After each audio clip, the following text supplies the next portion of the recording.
আসসালামু আলাইকুম।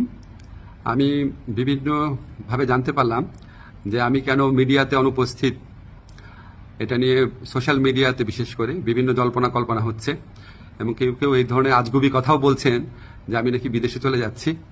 আমি সবাইকে আশ্বস্ত করতে চাই যে এই ধরনের কোনো পরিকল্পনা এমনকি চিন্তাও আমার মাথায় নাই, প্রশ্নই আসে না। আমি মনে করি এই ধরনের গুজব গুঞ্জন এবং আজগুবি বিভিন্ন তথ্য যারা ছড়াচ্ছেন, এটা হচ্ছে আজকে ছাত্র জনতার যে ঐতিহাসিক জুলাই বিপ্লবের মাধ্যমে আজকে যে জনগণের প্রত্যাশা সৃষ্টি হয়েছে সেটাকে বিভ্রান্ত করা এবং জনমনে অহেতুক প্রশ্ন সৃষ্টি করার একটা অসৎ উদ্দেশ্যে করা হচ্ছে। আপনারা কেউ বিভ্রান্ত হবেন না।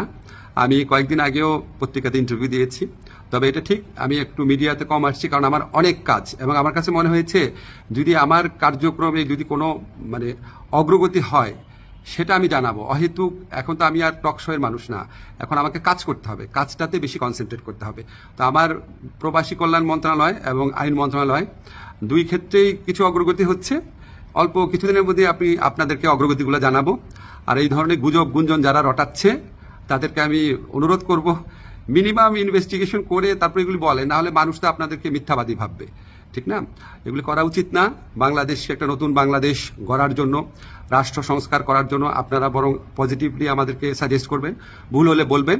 একদম সম্পূর্ণ আপনার আজগুবি, একদম অবিশ্বাস্য অকল্পনীয় তথ্য এগুলি দেওয়া তো কোনো মানে হয় না, এটা এক ধরনের চরিত্র হননও। তো এগুলি করা ঠিক না। আপনারা আশা করি সকল বিভ্রান্তির অবসান ঘটবে আমার বক্তব্যের মধ্যে দিয়ে। সবাই ভালো থাকবেন। ধন্যবাদ সবাইকে।